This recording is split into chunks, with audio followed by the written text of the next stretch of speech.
Hi everyone, welcome once again to our weekly podcast जहाँ पे Canada immigration से related we answer all your questions and doubts.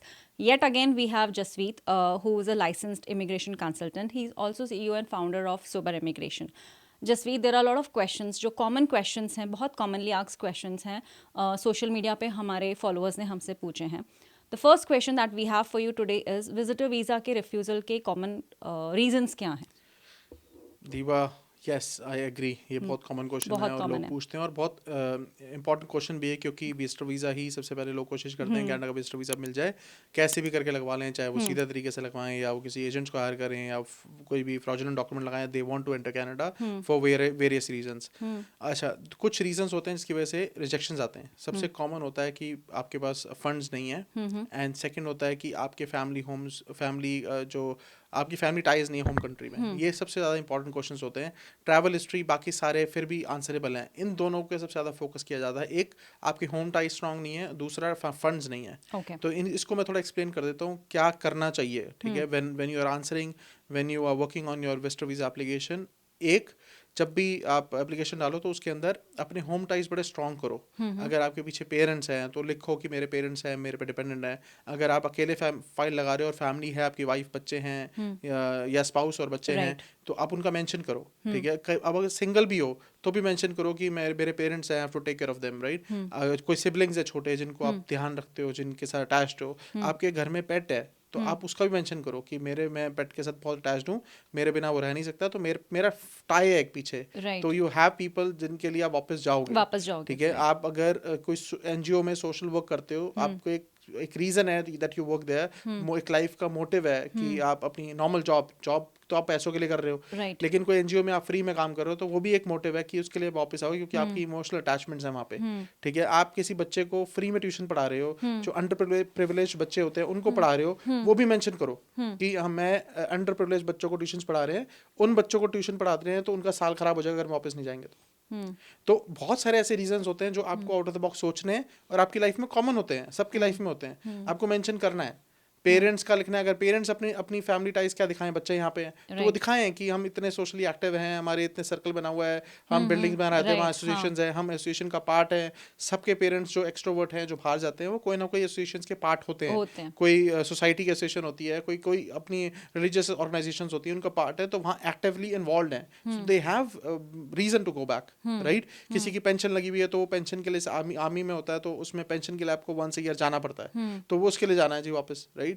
या हमारा every few months मेरे को ये हम ऑर्गेनाइज करते हैं उसके लिए जाना है वापस. What ever you can think of आप उसमें मेंशन करो. ये हो गया फैमिली टाइज. आपको खुद बताना है वीजा ऑफिसर को कि इतने सारे रीजन है, आई विल गो बैक, और सबके निकलेंगे.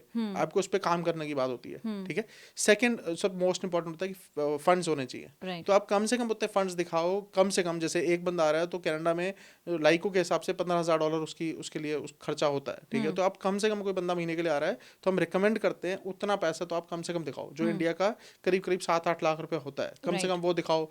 2 लोगों के लिए 10-12 लाख दिखाओ कम से कम. फिर भी सिर्फ लिक्विड मनी नहीं दिखाना है क्योंकि liquid money you can utilise, you can use. जब तुम कनाडा आते हो तुम उसको ट्रांसफर कर सकते हो. तो मैं बार बार ये एडवाइस करता हूँ कि जो आपके इन्वेस्टमेंट्स हैं आप वो दिखाओ, बाकी एसेट्स क्योंकि जो लिक्विड मनी है आप उसको इजीली मूव कर सकते हो. अगर आप कनाडा नहीं छोड़ोगे आप यहाँ बैठे अपना लिक्विड मनी मूव कर सकते हो. लेकिन जो इन्वेस्टमेंट्स हैं वो यहाँ कनाडा आने के बाद इजीली मूव नहीं कर सकते. आपकी प्रॉपर्टीज हैं वो बेचनी है, आपकी इंश्योरेंस पॉलिसीज हैं, आपकी फिक्स डिपॉजिट्स है, आपकी कोई भी ऐसी चीज जो मूवेबल इजीली नहीं है आपके साइन के बिना, उसके लिए वापस आओगे. तो अपने फंड्स में, अपने सोर्स ऑफ फंड्स या अपने जितने भी आप अपनी दिखा रहे हो उस सब में ये सब मेंशन करो कि मेरे पास ये एसेट्स हैं एंड मैं इनके लिए वापस आऊंगा. और अपनी जो आपकी वैल्यू है, नेटवर्थ है, वो भी आपकी ज़्यादा दिखाओ, राइट. मतलब जो जेन्युइन है वही दिखाओगे, लेकिन अब ये सब चीज़ें भी मेंशन करनी है. सिर्फ लिक्विड मनी आपकी नेटवर्थ में नहीं आता है, बाकी चीज़ें भी आती है. मतलब सिर्फ बैंक स्टेटमेंट ही नहीं दिखाना है, बाकी और भी जितने भी फाइनेंशियल एसेट्स हैं, यस, बी प्रॉपर्टी, पॉलिसीज, जो भी है, इन्वेस्टमेंट जितनी भी है वो सारी दिखानी है to make it a strong case. Yes. और अगर फिर भी रिजेक्ट होता है, बहुत बार ऐसा होता है कि केस रिजेक्ट हो गया और आपको रीजन दिया कि आपकी फाइनेंशियल टाइज स्ट्रॉन्ग नहीं है, आपके होम कंट्री में वैसे स्ट्रॉन्ग नहीं है, फाइनेंशियली आप यू आर नॉट, मतलब आपके इनफ फंड्स नहीं है, आपने कम दिखाया, लेकिन आपकी फाइल में तो बहुत अच्छे फंड्स थे. तो आप रिकंस्ट्रक्शन की एप्लीकेशन राइट अवे डालो विद इन 30 days. उसमें मेंशन करो कि मेरे पास इनफ फंड्स है, मैंने लगाया था, मैं दोबारा देखो, प्लीज रिकंसिडर माय एप्लीकेशन. ठीक है, तो वो क्या पता ऑफिसर ने ना पढ़ा हो, क्या पता आर्टिफिशियल इंटेलिजेंस से वो स्क्रूटनाइज होकर बाहर कर दियो, तो क्या पता वो रिजेक्शन जेन्युइन नहीं है, तो आप उसको फाइट करो, आप रिकंसिडरेशन की एप्लीकेशन राइट अवे बना के डालो। ओके तो वो बहुत सारे लोग वो वाला ऑप्शन अपना छोड़ देते हैं, हम 3 महीने बाद दोबारा डालेंगे, रिजेक्ट हो गया। आप राइट अवे 30 डेज के अंदर अंदर रिकंसिडरेशन डालो। अगर आप कॉन्फिडेंट हो कि आपकी Yes. फैमिली टाइज और फाइनेंशियल टाइज स्ट्रांग है, Yes. तो instead of waiting for 3 months आप इमीडिएटली रिकंसिडर में अप्लाई कर Yes. लीजिए। Okay perfect. अच्छा, दूसरा क्वेश्चन ये है which is a very common question students का, कि हमें we want to invite our parents, तो what is the best time for them to invite their parents? Okay, ये भी बहुत कॉमन है, लेकिन सबसे इम्पोर्टेंट है। सबसे इतने important है, सारे right. बच्चे यहाँ पढ़ रहे हैं, पिछले साल 9 लाख लोग बच्चे आए हैं कनाडा में जो पढ़ने आए थे, तो इन सब के पेरेंट्स का विजिटर वीज़ा कैसे लगेगा, ठीक है? तो बेस्ट टाइम होता है, वैसे तो कभी भी डाल सकते हो आप, कोई Right. आपको मना नहीं है, लेकिन बेस्ट टाइम होता है जब आपका कोर्स कंप्लीट हो गया है, आपकी कॉन्वोकेशन आ गई है, उस टाइम पे आप फाइल करते हो कि इस डेट को मेरी कॉन्वोकेशन है और मैं अपने पेरेंट्स को बुलाना चाहता हूँ, तो मेजोरिटी को मिल जाता है, लेकिन this is the best time. And we highly recommend कि आप कनाडा में किसी इमिग्रेशन कंसल्टेंट या लॉयर को हायर करें फॉर दीज एप्लीकेशंस, क्योंकि आपकी डॉक्यूमेंटेशन जब आप इंडिया भेजते हो, जो भी इंडिया में एजेंट आप रखते हो, तो आपकी आइडेंटिटी थेफ्ट होने के चांसेस बढ़ जाते हैं, क्योंकि वो आपकी आईडी, आपका इन्विटेशन लेटर पता नहीं किस किस की एप्लीकेशन में लगा लगा के उनको कनाडा इन्विटेशन लेटर भेज के उनको कनाडा भेज दें। तो आप जब भी अपने पेरेंट्स को बुलाना है, जितने भी कनाडा में स्टूडेंट्स हैं, तो वो कनाडा में ही किसी इमिग्रेशन कंसल्टेंट या लॉयर को हायर करें for their application. Okay, that was interesting. This is something new I've come across. So, guys, be careful. Which is आजकल scams कितने तरीके हैं. This is also Yes. one of these ways. The other question is out of status in Canada. काफ़ी लोग चले जाते हैं जानबूझ के भी. I mean, it slips out of your mind. आपने नहीं अप्लाई किया या समझ में नहीं आया. lot of different reasons are there. The people who are out of status but in Canada, give me the advice for them. Okay, जो भी लोग कनाडा में आउट ऑफ स्टेटस हो गया, वट एवर द रीजन है, अगर तो 90 days अभी हैं, अभी विद इन 90 डेज हो तो रजिस्ट्रेशन डाल दो, अब 90 डेज हो गए हैं तो टीआरपी डाल दो, for if you have genuine reasons कि आपको रिस्टोर कराना है अपना स्टेटस। अगर फिर भी टाइम आपका हो गया एंड वट एवर रीजन, जितना भी टाइम हो गया है, सबसे इंपॉर्टेंट एडवाइस तो ये, आप किसी को बताओ मत, ठीक है? लीगल कंसल्टेशन जरूर लो, चाहे किसी लॉयर से, चाहे किसी कंसल्टेंट से, उससे कंसल्टेशन लो। ऐसे दोस्तों को, आप और लोगों को, सड़क पे चलते लोगों को, या और जानकार लोगों को, या फ्रेंड्स ऑफ फ्रेंड्स को अपना ऐसे मत बताओ जी मेरे साथ ये हो गया और मैं आउट ऑफ स्टेटस हूँ। आपको नहीं पता कौन कहाँ आपकी कैसे कंप्लेंट कर दे, कौन कहाँ कह दे कैश पे काम कर रहा है, यू डोंट नो कि कोई आपसे अंदर ही अंदर सड़ता है और उसको मौका मिल जाए और आपकी कंप्लेंट कर दे। तो पहले तो किसी को बताओ ही मत कि आप आउट ऑफ स्टेटस हो, बट येस अपनी लीगल एडवाइस सीख करते रहो कि मेरे को क्या करना चाहिए टू रीइंस्टेट माय स्टेटस। और रादर देन अगर आप लीगल एडवाइस नहीं सीख करते हो, तो आप मतलब बंदा डिप्रेस हो जाता है कि मैं पेरेंट्स को भी नहीं बता सकता, मैं यहाँ भी अकेला हूँ, मैं फ्रेंड्स को नहीं बता सकता, मेरे पास सोल्यूशन नहीं है। तो किसी कंसल्टेंट के पास जाओ, उसके पास अपनी प्रॉब्लम बताओ। अगर आप आउट ऑफ स्टेटस हो, पैसे भी नहीं आपके पास, मेरे पास आ जाओ, मैं आपको रास्ता बता दूंगा क्या करना है, कैसे करना है, क्या नहीं करना है। लेकिन अगर आपके पास पैसे हैं, आप कंसल्टेशन बुक करो, अपने एटलीस्ट अपना केस डिस्कस करो। और आउट ऑफ स्टेटस आप फिर डिप्रेशन हो जाता है, आप और गलत चीज़ों में चले जाते हो। बहुत सारे बच्चे देखे हैं जो ड्रग्स में चले गए, वो क्राइम में चले गए, क्योंकि उनका आउट ऑफ स्टेटस हो गया, उनको पता है वो अब इलीगली रह सकते हैं, लेकिन उन्होंने अपने ऑप्शंस एक्सप्लोर ही नहीं किए, या उनको डर लग रहा था एक्सप्लोर करेंगे तो हमारा तो कुछ बनना नहीं। अभी आपके पास ऑप्शंस हैं, लेकिन किसी को मत, ऐसे सबको मत बताओ अपना स्टेटस कि आप आउट ऑफ स्टेटस हो गए, बट अपने ऑप्शंस जरूर एक्सप्लोर करो। क्योंकि फ्रेंड्स आपको एडवाइस कर वो सकते हैं, legal नहीं बट माइट advise कर नॉट सकते बी हैं। The correct advice. Yes. तो correct advice and the legal advice आपको कोई इमिग्रेशन कंसल्टेंट ही दे सकता है। Yes. So it's better to approach them, and like Jasveet said कि if you don't have money, you come to him, he will help you, if not if nothing else, at least he will be able to guide you. Free में consultation, And then it's up to you कि आपको क्या करना है. Yes. Like, right? Okay, Jaspreet, there's one more question. It says that कि while you're waiting for your immigration process, waiting for the approval of your immigration process, advise us what to do. Okay, जितने भी लोग आप wait कर रहे हो, आपकी applications लगी हुई हैं, कोई भी एप्लीकेशन लगी हुई है, चाहे वो विजिटर वीज़ा लगी हुई है, स्पाउसल लगी हुई है, रेफ्यूजी लगी हुई है, एचएनसी लगी हुई है, वर्क परमिट की लगी हुई है, कोई भी आपकी एप्लीकेशन लगी हुई है और आपका प्रोसेस में है, तो उनको लिए यही एडवाइस है कि आप सिर्फ वेट करो और अपने कंसल्टेंट या लॉयर या रिप्रेजेंटेटिव जिसने भी आपकी एप्लीकेशन डाली है उस पर ट्रस्ट करो। Okay. क्योंकि प्रोसेसिंग टाइम किसी के हाथ में नहीं है, वो गवर्नमेंट की वेबसाइट पे लिखा हुआ है और वो चेंज होता रहता है, और उसको भी लेके नहीं बैठना है जी वहाँ पे तो वेबसाइट पे लिखा है 3 महीने में आएगा लेकिन मेरा नहीं आया, ठीक है? क्योंकि वो केस टू केस बेसिस पे डिपेंड करता है। किसी केसेस में एक्सप्रेशन पे से लिखा हुआ है 6 महीने, तो कभी कभी वो 4 महीने में भी आ जाता है, कभी कभी कैसे केसेस में 8-8 महीने में लगते हैं। अब एक मेरे पास कल केस आया, वो 3 साल से बैठा है एक्सप्रेस एंट्री में, अंडर प्रोसेस है उसकी फाइल। पहले वो सिंगल था, उसने लगाई फाइल पिक होगी, फिर वो उसने शादी की तो वाइफ का नाम डाल दिया, अब उसको बच्चा हो गया तो बच्चे का नाम डाल दिया। जितना वो नाम डाल रहा था उसकी एप्लीकेशन और प्रोसेस में और ज़्यादा टाइम लग रहा है। Right. तो उसकी एप्लीकेशन वो मेरे को उसने हमें कंसल्टेशन बुक की थी कि पूछने के लिए मेरी फाइल को 3 साल हो गए, प्रोसेस में ही है, मैं क्या करूँ। हमने उसको उस हिसाब से गाइड किया कि क्या करना चाहिए क्या नहीं करना चाहिए। बट फिर भी जिन लोगों का नॉर्मल प्रोसेसिंग टाइम है, अपना वेट करो। जिसकी कोई पासपोर्ट, जैसे किसी क्लाइंट का हमने पासपोर्ट विड्रॉल की एप्लीकेशन डाली थी, उसमें टाइम लगता है, ठीक है, 4-4 महीने नहीं जवाब देते। गवर्नमेंट का काम है, कभी वो भी यहाँ कनाडा की गवर्नमेंट भी कोई फाइलें गुम हो जाती हैं। इन द सेंस हमने एप्लीकेशन किसी की रेफ्यूजी डाली तो वो एप्लीकेशन सीबीएसए को सबमिट की थी। सीबीएसए काम है एप्लीकेशन सबमिट करना इमिग्रेशन को, और उनका वहाँ से एप्लीकेशन रेफ्यूजी बोर्ड में जानी थी। पिछले 6 महीने तो ये फिगर आउट करने में लगे कि वो एप्लीकेशन है कहाँ। हम रेफ्यूजी बोर्ड से पूछ रहे हैं, वो कह रहे हैं हमारे पास नहीं आई। सीबीएसई कह रहा है हमारे पास नहीं है। आफ्टर ऑल दैट हासिल पता लगा जी वो एप्लीकेशन सीबीएसई के पास है और वो मिसप्लेस हो गई थी, राइट, वो सिस्टम में नहीं थी। आई डोंट नो क्या हुआ, लेकिन ऐसे ही मतलब आप ट्रस्ट करो अपने कंसल्टेंट पे जो लीगल रिप्रेजेंटेटिव है, और सिस्टम पे भरोसा रखो। कनाडा में अगर टाइम लग रहा है तो वो अच्छे के लिए है, आपकी प्रोसेस में हो रहा है। बहुत एंजाइटी होती है देख के, यार सबका वीज़ा आ रहा है, उसका आ गया, उसने हमारे साथ फाइल किया था उसका जल्दी आ गया, मेरा लेट आ गया, मेरा अभी तक नहीं आया। और पेरेंट्स का प्रेशर और पीयर प्रेशर, सब पूछते हैं जी क्या हो रहा है आपकी फाइल के साथ, आपको उनको आंसर देना है, बड़ा फ्रस्ट्रेटिंग होता है। लेकिन आप सबको अपना मन पक्का कर लो, अगर आपको तसल्ली है तो आप सबको समझा सकते हो। एंड ऑफ द डे नहीं तो फ्रस्ट्रेशन होती है और आप किसी ना किसी से लड़ते हो, कहीं ना कहीं वो निकालते हो। Right. जैसे कोविड में बड़ा कॉमन था। कोविड में कोविड के बाद और ये उससे थोड़ा सा पहले जो लड़कियां अब शादी करके कनाडा आ गई हैं, उन्होंने अपने स्पाउसेस का ओपन स्पाउसल वर्क परमिट लगाया। Right. और उस टाइम पे रिजेक्शन हो रही थी, ठीक है, तो open spousal work permit reject हो रहे हैं। एक 2-3 लोगों ने इंडिया में सुसाइड कर लिया कि जी उसको उसके पिंड वाले ताने मार रहे थे कि आप तुम्हारी बहू तो चली गई है और वो आपके लड़के को नहीं बुला रही। वो ताने सुन ही नहीं पाए, बच्चों ने, लड़कों ने सुसाइड कर लिया। वो ये कह रहे थे कि आपकी बहू आपको जान के नहीं बुलाना चाहती। उन लोगों के डिवोर्स हो गए हैं, उनके रिश्ते टूट गए हैं इस वजह से, क्योंकि एक दूसरे पे भरोसा नहीं है और कैनेडियन सिस्टम पे वो कह रहे हैं जी ये जान के नहीं कर रही। अब उसने अप्लाई किया, गवर्नमेंट ने रिजेक्ट कर दिया, वो बेचारी क्या करे। या उसने अप्लाई किया, वो प्रोसेस में 6-6 महीने से, तो वो क्या करे, राइट। तो आपको उस सिस्टम पे ट्रस्ट करना है और पेशेंस रखो। दो पेशेंस तो रखनी है जब तक रिजल्ट नहीं आता, या तो यस आएगा या नो आएगा। अब वो 4 महीने 6 महीने 1 साल 2 महीने जितना भी टाइम आपको रुकना है, वो या तो आप पेशेंस से आराम से प्यार मोहब्बत से आप निकाल लो, ठीक है, पॉजिटिव रह के, या आप लड़ मर के कुड़ कुड़ के मतलब परेशान होके निकाल लो।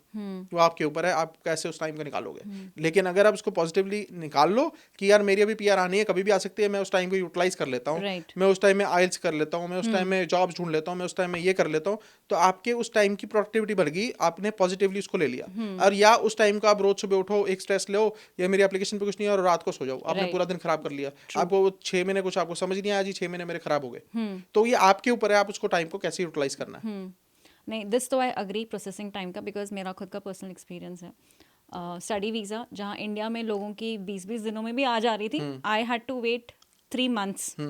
तो प्रोसेसिंग टाइम, आई मीन, क्योंकि आपने इंडिया से शायद फाइल नहीं किया था, क्योंकि आपने मैंने किसी और इंडिया country से, किया था। हाँ, मैंने दूसरी बीइंग एन इंडियन सिटीजन, मैंने दूसरी कंट्री से फाइल किया था, तो वहाँ के processing times were different than India. तो जहाँ इंडिया में मेरे फ्रेंड्स की 20 दिनों में 1 महीने में अंदर लग गई, वहाँ मेरी 3 महीने लग गए। तो yes, the processing times are different. Yes, you need to trust the government, and in the meantime also need to trust your representative जिसको आपने हायर किया है, Exactly. क्योंकि उसके कंट्रोल में नहीं है। उसका काम सिर्फ आपकी एप्लीकेशन लेना, अच्छे से प्रिपेयर करना और सबमिट करना है। प्रोसेसिंग टाइम गवर्नमेंट का है। तो जैसे फॉर एग्जांपल हमारे ऑफिस में कॉल आता है, कई क्लाइंट्स पेशेंट होते हैं, कई समझते हैं चीज़ों को, वो हमें ईमेल कर देते हैं, या वंस अ वाइल मैसेज कर दिया जी क्या हो रहा है, तो हम रिप्लाई कर देते हैं ईमेल का जी कुछ नहीं है, अंडर प्रोसेस। मेजोरिटी को पता है हमारे सब स्टैंडर्ड्स की, उनको पता है कि जब कुछ होगा हमारी एप्लीकेशन पे सेम डे में कॉल आ जाएगी या ईमेल आ जाएगी, Right. उनको पता है, ठीक है। कई लोग हर दूसरे दिन बाद कॉल कर देंगे कि बढ़िया या व्हाट्स हैपनिंग, राइट। तो वो लूज कर जाते हैं पेशेंस कि हम कॉल करेंगे तो शायद कुछ हो जाए। तो वो हमारा फर्ज बनता है उनको समझाना कि जब भी आपकी एप्लीकेशन पे कुछ होगा, हमारा है काम, हम आपको कॉल करके ईमेल करके बताएंगे। जब तक कुछ कॉल नहीं आ रही है, दैट मींस कोई प्रोग्रेस नहीं है आपकी एप्लीकेशन, वो स्टिल इन प्रोसेस है।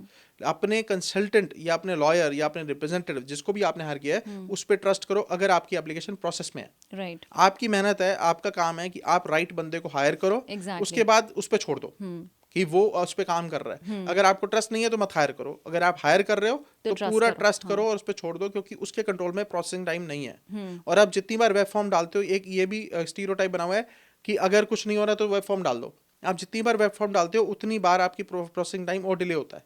क्योंकि वीजा ऑफिसर को देखता है यार इस पे कुछ अपडेट आई है, कुछ हुआ है, वो आपकी फाइल देखते हैं, कुछ होता ही नहीं है, वो तो नॉर्मल अपडेट है, तो क्यों से बाहर हो जाती है एप्लीकेशन। तो हम एडवाइस करते हैं कि वेब फॉर्म अगर नीड नहीं है तो मत डालो, वेब फॉर्म डालोगे अपनी एप्लीकेशन को डिले कर रहे हो। तो पेशेंस इंपॉर्टेंट है। नहीं, दिस ओके। और हर एप्लीकेशन का प्रोसेसिंग टाइम डिफरेंट है, हर नेशनैलिटी का प्रोसेसिंग टाइम डिफरेंट है, application submitted from which country वो भी एक प्रोसेसिंग टाइम डिफरेंट होता है। एग्जैक्टली ठीक है, तो इसलिए आपको समझना ये जर्नी है, इसको जर्नी की तरह जीना है और इसको एक्सेप्ट करना है, it makes the journey easier. Jasveet, next question is general challenges immigration business category में।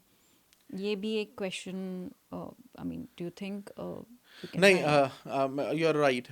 देखो इस जनरली हमारे बिजनेस में जो इमिग्रेशन बिजनेस है इसमें चैलेंजेस तो बहुत हैं। ठीक है, एक तो आपको नॉलेज चाहिए, तो बहुत मतलब हर कनाडा में हर चीज़ के लाइसेंस चाहिए, तो लाइसेंस लेना आपको कैपेबल या आपका कैलिबर नहीं दिखाता है। लाइसेंस लेना इट्स एक प्रोसेस, मेजॉरिटी लोग ले लेते हैं जो इस रास्ते चलते हैं, किसी को 2 साल लगता है, किसी को 1.5 साल लगता है, इट्स लर्निंग। ठीक है, लेकिन एक्चुअल नॉलेज तो उसको है जो केसेस पे प्रैक्टिकली काम कर रहा है, जिसके पास जितना एक्सपीरियंस है, जितने कॉम्प्लिकेटेड केसेस देखे हैं। ठीक है, तो इसलिए हमारे बिजनेस में चैलेंजेस आते हैं, क्योंकि जब आपके पास एक्सपीरियंस है या नहीं है और क्लाइंट्स आपके पास आते हैं, तो क्योंकि सारे सर्विस इंडस्ट्रीज में ऐसे ही चैलेंजेस होते हैं। कई लोग बहुत उम्मीदें लगा के आते हैं और जिनकी उम्मीदें आप मतलब प्रैक्टिकल नहीं होती, जिनकी उम्मीदें आपसे जो अपने काम है उससे बहुत ज़्यादा उम्मीदें होती हैं, तो वो जब पूरी नहीं होती तो उनको बुरा लगता है, या अब उनको स्ट्रेट फॉरवर्ड बात बुरी लगती है। तो हमारे बिजनेस में जो इमिग्रेशन बिजनेस चैलेंजेस है, इसमें नॉलेज आपको हाथ के हाथ, अब यू नीड टू बी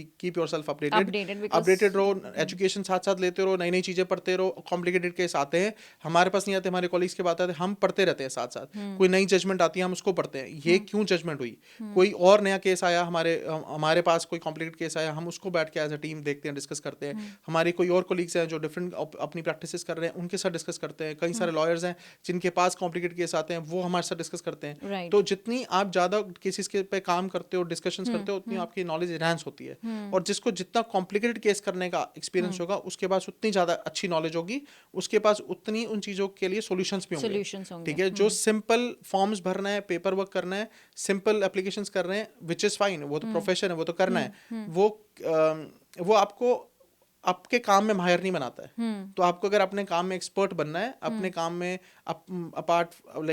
अपार बनना है बाकी सबसे, और सबसे अपार्ट दिखना है, तो आपको अपनी नॉलेज एवरी डे उसको एनहांस करना पड़ेगा।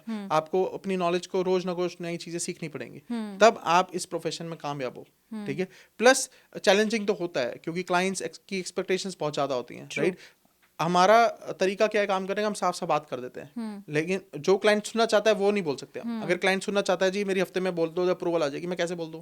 मेरा काम तो, वो क्लाइंट कहता है मैंने आज पैसे दिए, मेरा आज ही एप्लीकेशन डाल दो, मैं आज कैसे डाल सकता हूँ? जिन लोगों ने आपसे पहले पैसे दिए हैं, जिन लोगों की हम पहले एप्लीकेशन पे काम करें, उन पे चलेगा। अगर आपकी डेडलाइन है, कोई इमरजेंसी है, मैं सारे काम छोड़ के आपका करूंगा। ठीक है, लेकिन अगर इमरजेंसी नहीं है, कोई डेडलाइन नहीं है, पहले मैं अपने पहले क्लाइंट्स को केटर करूंगा, उनकी एप्लीकेशन डालूंगा, मैं फिर इन जो नया क्लाइंट है उसकी एप्लीकेशन डालूंगा। तो दो मेजर चैलेंजेस आते हैं, एक कि मेरा आज ही काम कर दो, मैंने 1 हफ्ता हो गया पैसे दिए, मेरी एप्लीकेशन नहीं डली, देयर इज अ वे। सबसे पहले रिटेन एग्रीमेंट साइन होता है, उसके बाद हम चेकलिस्ट भेजते हैं, उसके बाद वो आपके एप्लीकेशन पे काम करते हैं, एप्लीकेशन प्रिपेयर होती है, फिर आपके साथ रिव्यू करते हैं, फिर सबमिट करते हैं, उस प्रोसेस को फॉलो करते हैं। लेकिन कई बार क्लाइंट कहता है जी मेरे को तो जल्दी जल्दी कर दो, तो अगर डेडलाइन है तो मैं वीकेंड पे भी काम करता हूँ, और अगर डेडलाइन नहीं है तो we take our own time. पहले बताते हैं कि स्पाउसल में we need at least 2 weeks 20 days to prepare your application, at least visa में at least we need 10 days of 1 week to prepare the application. हम साफ साफ बात करते हैं। अगर क्लाइंट कहता है जी मुझे ये सुनना है, मुझे तो ये बोलो, आप अपने मुंह से बोलो, मैं कैसे बोल दूं कि आपकी इतने टाइम में आ जाएगी? गवर्नमेंट का प्रोसेसिंग टाइम उनके कंट्रोल में है, कई बार गवर्नमेंट का प्रोसेसिंग टाइम उनके नॉर्मल टाइम से ज्यादा लग सकता है। गवर्नमेंट एडिशनल डॉक्यूमेंट मांग सकती है, वीजा ऑफिसर को उस बात पे डाउट है, उस फाइल पे वो कुछ और सोच रहा है या आपको बैकग्राउंड चेक कर रहा है, मैं क्या करूं? अगर वीजा ऑफिसर छुट्टी पे चला गया, उस केस पे, वो उसके पास केस है, वो नहीं है, वो छुट्टी पे है, वो जब आएगा उस पे काम होगा, राइट। तो we have to be patient, और इस चैलेंज तो यही है अपने क्लाइंट को समझाना, और उनको मतलब उनको कन्विंस करना कि ट्रस्ट अस। ठीक है, यही चैलेंज आता है, मेन जो मेजर चैलेंज है। बाकी तो we keep on learning, keep on studying. बाकी तो business, immigration business is not easy, but at the same time it's very interesting for people जो सीखना चाहते हैं, जो इस प्रोफेशन को ईमानदारी से कर रहे हैं। True. The next question is about health worker. This category lately has picked up a lot. कुछ common questions या कुछ what you want to tell people who are into the healthcare sector?